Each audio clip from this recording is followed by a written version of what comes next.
Anak-anak MEM yang baik, selamat pagi dan selamat berjumpa di kelas 7. Salam sehat.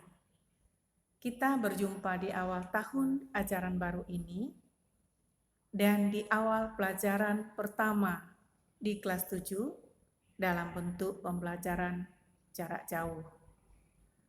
Mem Fatima di kelas 7 ini mengajar prakarya juga. Dan hari ini kita belajar prakarya.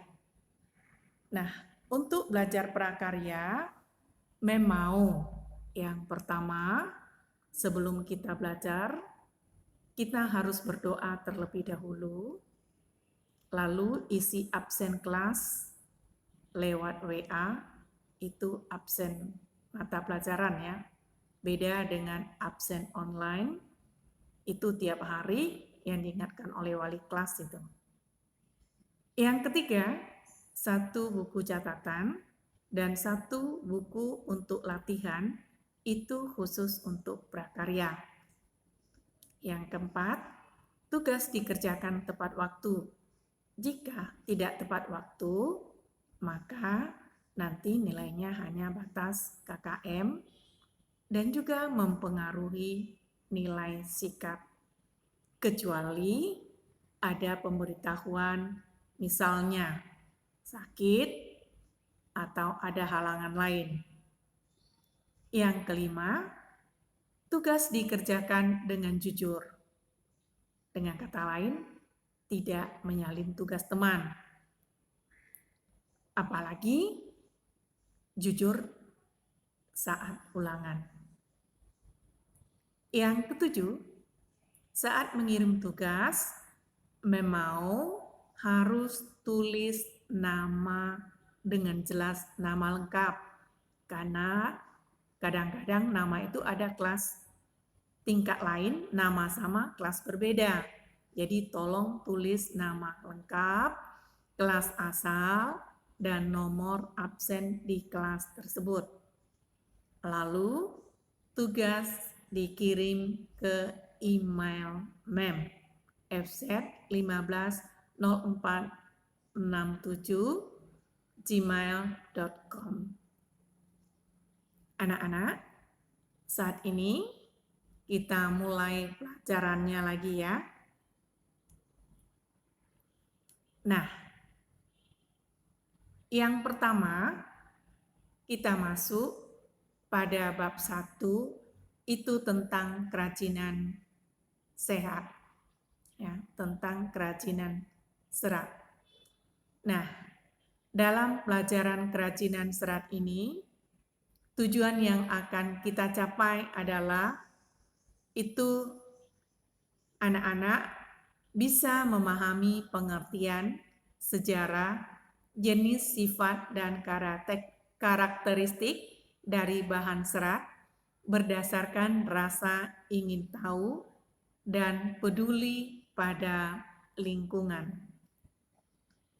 Nah, menurut Kamus Bahasa Indonesia, serat itu adalah suatu material yang perbandingan panjang dan lebarnya sangat besar dan molekul penyusunnya terorientasi terutama ke arah panjang. Serat kapas misalnya memiliki perbandingan panjang dan lebar mulai dari 500. Kondisi musim kemarau ataupun musim penghujan dapat mempengaruhi produksi bahan serat alam. Sifat bahan serat alam ada yang tahan akan iklim kemarau maupun kondisi musim penghujan. Meskipun bahan serat alam pada umumnya memiliki karakteristik yang sehat, tetapi dari sisi jumlah sifat, bentuk dan ukurannya tentu mengalami hambatan. Jika bahan serat alam ini diproduksi terus-menerus, maka akan mempengaruhi harga pasar. Semakin langka ketersediaan bahan serat alam, maka semakin mahal juga ongkos produksinya. Hal ini tentu akan meningkatkan harga jual di pasar. Selanjutnya kita lihat bahan serat alam yang berasal dari alam. Limbah serat alam mudah diurai di dalam tanah. Limbah serat alam itu yang kita maksud adalah bahan organik yang tidak diolah kembali melalui proses penambahan bahan kimiawi sehingga keasliannya tetap terjaga dan diutamakan. Bahan serat alam dapat digolongkan menjadi 3 jenis, yaitu yang berasal dari tumbuhan, hewan, dan mineral. Yang pertama, serat dari tumbuhan. Nah, itu diklasifikasikan menjadi 4, serat dan biji, serat dari batang, serat dari daun, dan serat yang berasal dari buah.